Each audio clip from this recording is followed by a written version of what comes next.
तो चलिए आज देखते हैं वॉल्यूम एनालिसिस क्या होता है, किसी भी स्टॉक को एनालाइज कैसे करते हैं वॉल्यूम से। ठीक है, तो सबसे पहले देखते हैं वॉल्यूम होता क्या है। देखिए वॉल्यूम एक ऐसा इंडिकेटर है जो आपको बताता है किसी पर्टिकुलर डे और किसी पर्टिकुलर टाइम पीरियड में कितना शेयर या फिर सिक्योरिटी या फिर करेंसी ट्रेड हुआ है उस टाइम पीरियड के अंदर। मतलब एक हैंड से दूसरे हैंड तक एक्सचेंज हुआ है। ठीक है, उसी क्वांटिटी को हम बोलेंगे volume. Number of quantity exchange through one hand to another hand in a mention time is called volume. Simple एक डेफिनेशन है। तो वॉल्यूम एनालिसिस बहुत ही इंपॉर्टेंट होता है। किसी भी आप स्टॉक में निवेश कर रहे हो या फिर आप ऑप्शन ट्रेडिंग में काम करते हो, तो वॉल्यूम एक बहुत ही इंपॉर्टेंट एक इंडिकेटर है आपको आपका ट्रेडिंग को परफेक्ट बनाने के लिए। तो अब मैं आज आपको बताऊंगा 5 ऐसे वॉल्यूम का काम, जो 5 ऐसे स्ट्रेटेजी जिससे आप वॉल्यूम का सही इस्तेमाल कर सकोगे। तो सबसे पहला आता है प्राइस के साथ वॉल्यूम कैसे, प्राइस और वॉल्यूम को एक साथ में आप कैसे यूज कर सकते हो। ठीक है, ये बहुत ही इंपॉर्टेंट आता है किसी भी स्टॉक को एनालाइज या फिर किसी भी ट्रेडिंग चार्ट को एनालाइज करने के लिए। ठीक है, देखिए मैं आपको बहुत ही अच्छी तरह से बताऊंगा। ये पांचों के पांचों पॉइंट अगर ये आप सीख जाएंगे तो मुझे लगता नहीं कि किसी और वीडियो की आपको जरूरत है वॉल्यूम के ऊपर। ठीक है, तो अगर प्राइस बढ़ रहा है, सुनिए फिर से सुनिए इस बात को, अगर प्राइस बढ़ रहा है उसके साथ साथ उसका वॉल्यूम भी बढ़ रहा है, तो फिर उस स्टॉक में तेजी आ सकता है या फिर उस स्टॉक में तेजी है। ठीक है, ये क्यों होता है मैं वीडियो के एंड में बताऊंगा क्यों ये होता है। अगर प्राइस घटता है उसके साथ साथ वॉल्यूम भी बढ़ता है, तो फिर उस स्टॉक में मंदी या फिर एक फॉल आ सकता है। ठीक है, एक एग्जांपल के थ्रू हम देखते हैं। Just a second. देखिए यहाँ पर देखिए ये AIGIS लॉजिस्टिक एक स्टॉक है। तो यहाँ पे देखिए स्टॉक का वॉल्यूम जब बढ़ा, यहाँ पे देखिए एवरेज वॉल्यूम से बहुत ज्यादा है। ठीक है, यहाँ पे देखिए एवरेज वॉल्यूम ये है, और स्टॉक का वॉल्यूम जब बढ़ा और उसके साथ से स्टॉक का प्राइस भी बहुत ज्यादा घट गया है, मतलब फॉल हुआ है, उसके बाद देखिए स्टॉक कहां से कहां पहुंच गया है। ठीक है, और उसके बाद जब स्टॉक का प्राइस बढ़ा, ये देखिए ये कैंडल देखिए, ये वाला कैंडल देखिए आप, ये वाला कैंडल देखिए, उसके साथ साथ स्टॉक का अगर वॉल्यूम भी उसी दिन या फिर उसी टाइम पीरियड में बढ़ रहा है, तो आप ये आइडिया लगा सकते हो कि वो स्टॉक में एक अप मूव आ सकता है। ठीक है, एक सिंपल एक आइडिया है, अगर आप चार्ट देखेंगे तो आपको बहुत ही अच्छा से समझ आ जाएगा। आप कोई भी एक पर्टिकुलर एरिया उठा लो, देखिए यहाँ पे देखिए स्टॉक का वॉल्यूम बढ़ रहा है, उसके साथ साथ स्टॉक का प्राइस भी बढ़ रहा है, स्टॉक ऊपर की तरफ चला गया।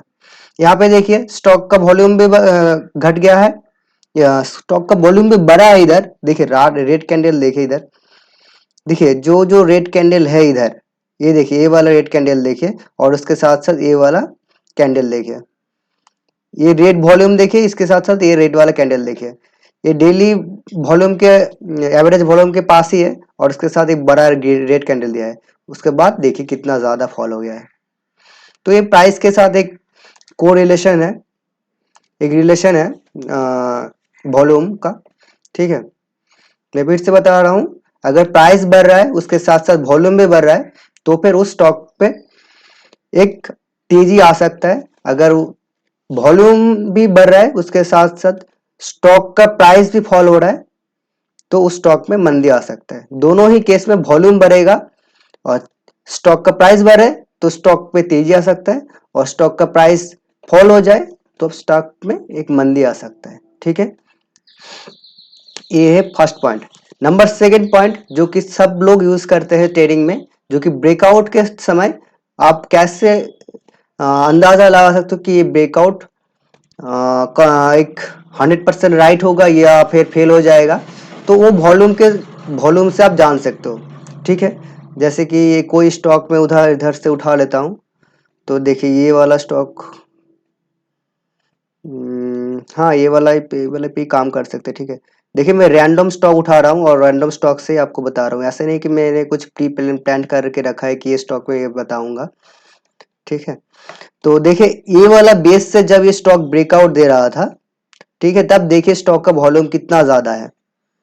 देखिए ठीक है, स्टॉक का वॉल्यूम कितना ज्यादा है, तब वो स्टॉक किसी बेस से जब ब्रेकआउट दे रहा है देगा, और उसके साथ साथ उसका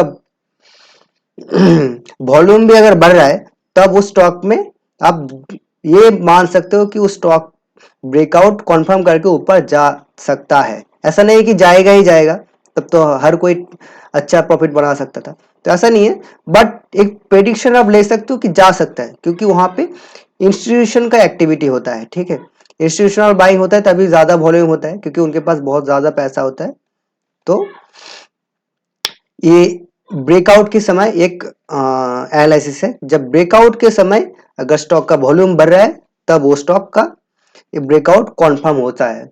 ठीक है, एक और पॉइंट है ब्रेक डाउन की तरफ। ठीक है, अगर मैं वो 3 नंबर पॉइंट देखूं, ब्रेक डाउन प्लस वॉल्यूम, वही सेम चीज है। अगर किसी भी स्टॉक पे अगर ब्रेक डाउन हो रहा है, मतलब ब्रेकआउट फॉल्स हो रहा है, ठीक है, एक ब्रेक डाउन हो रहा है और उसके साथ साथ उसका वॉल्यूम भी बढ़ रहा है, तो फिर आप ये अंदाजा लगा सकते हो कि स्टॉक का प्राइस डाउन जा सकता है। बहुत ही सिंपल है। ब्रेकआउट के समय अगर स्टॉक का प्राइस ब्रेकआउट के उस पर्टिकुलर टाइम पीरियड में उसका वॉल्यूम अगर बढ़ रहा है, तो ब्रेकआउट कंफर्म आप मान सकते हो। और ब्रेकडाउन की तरफ, ब्रेकडाउन के समय अगर स्टॉक का वॉल्यूम बढ़ रहा है, तो आप ये मान सकते हो कि वो फॉल, उस स्टॉक का फॉल हो सकता है। हर केस में अगर वॉल्यूम बढ़ रहा है तो आपको एक कॉन्फर्मेशन मिल जाता है। ठीक है, ये तीनों पॉइंट बताया मैंने, ये तीनों पॉइंट के अंदर ही वॉल्यूम अगर बढ़ेगा तो आपको वो कॉन्फर्मेशन देगा। ठीक है, ये 4 नंबर पॉइंट है टाइट एरिया प्लस वॉल्यूम। ये बहुत ही ज्यादा इंपॉर्टेंट एक पार्ट आता है किसी भी स्टॉक को, या फिर स्टॉक में ट्रेड कर रहे हो या फिर इन्वेस्ट कर रहे हो, कैसे ये मैं आपको बताता हूँ। ठीक है, कौन सा एग्जांपल ले सकते हैं हम, टीवीएस होल्डिंग। अच्छा, इस पे ही देखते हैं क्या होता है। हाँ, यही पे मैंने ऑलरेडी कर चुका हूं मैं किसी और वीडियो के लिए। देखिए ये वाला बेस से जब वो स्टॉक ब्रेकआउट दे रहा था, हालांकि यहाँ पे ब्रेकआउट एक देखिए फॉल हो चुका है। ठीक है, ये क्यों हुआ हो चुका है, ये मैं आपको अगले वीडियो में बताऊंगा कि ऐसा क्यों होता है। मैं आपको सारा कुछ वो भी बताऊंगा। तो फिलहाल इस पॉइंट पे इस पॉइंट पे ध्यान देते हैं कि टाइट एरिया पे वॉल्यूम कैसे काम करता है। देखिए अगर किसी टाइट एरिया है, देखिए यहाँ पे कितना ज्यादा टाइट एरिया है, मतलब बहुत सारा छोटा छोटा कैंडल बन चुका है इस पर्टिकुलर एरिया में।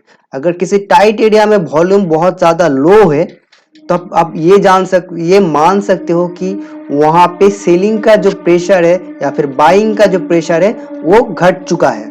ठीक है, सेलिंग का प्रेशर या फिर बाइंग का प्रेशर वो बहुत ही ज्यादा कम हो गया है।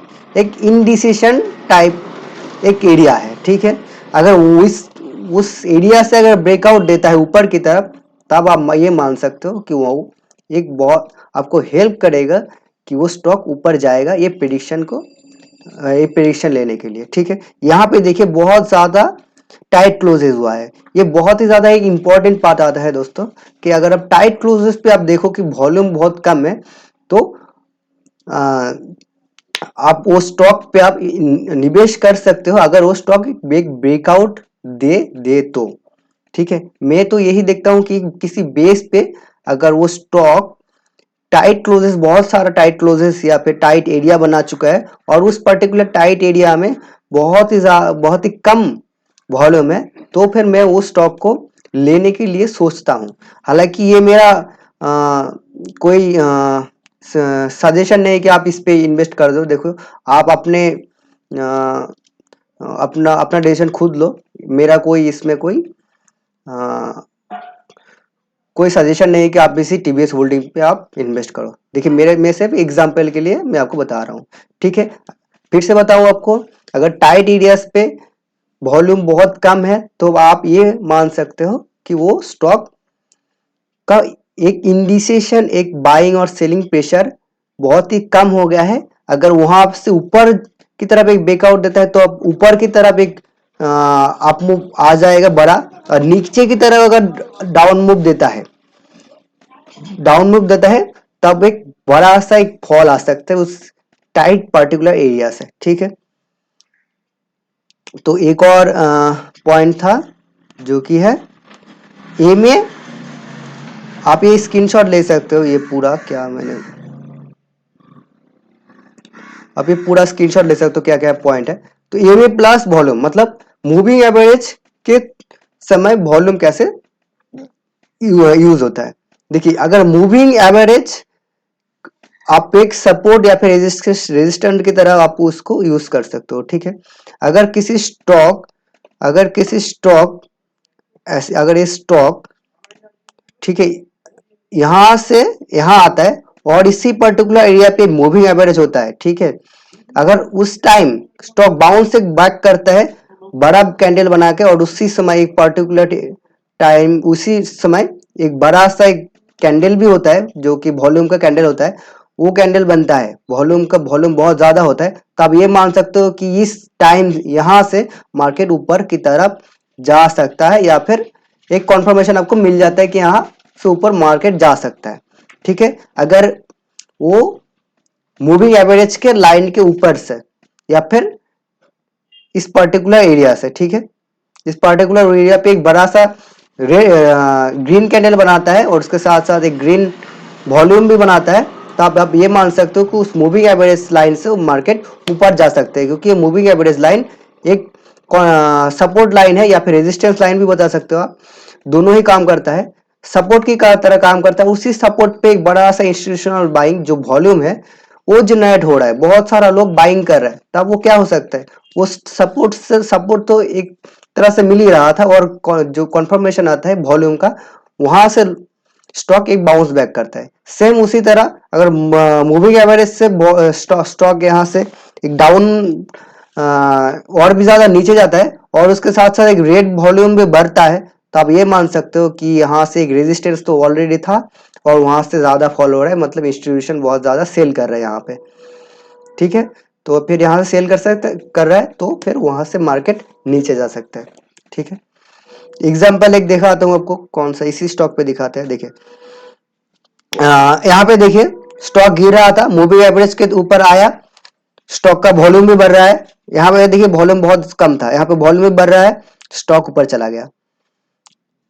कोई और एग्जांपल यहाँ पे देखिए, इसी अगर मैं 20 डे में इसको मिटा दूं, देखिए ये 50 डे मूविंग एवरेज है, यहाँ पे देखिए बड़ा फॉल आया, उसके साथ साथ देखिए वॉल्यूम भी बहुत ज्यादा हुआ था इस कैंडल पे, देखिए उसके बाद एक बड़ा सा फॉल आया है।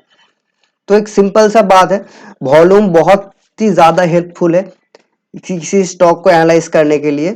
तो मैं इस 5 पॉइंट को ध्यान रखता हूं किसी भी स्टॉक को एनालाइज करने के लिए, वॉल्यूम की हेल्प से। तो अगर आपको वीडियो अच्छा लगे तो प्लीज लाइक कर दीजिए और सब्सक्राइब कर दीजिए। अगर मेरे से कुछ गलती होता है, अगर कुछ आपको लगे कि करेक्शन होगा, तो प्लीज कमेंट में बताइए और चैनल को सब्सक्राइब कर लीजिए। Thank you for now.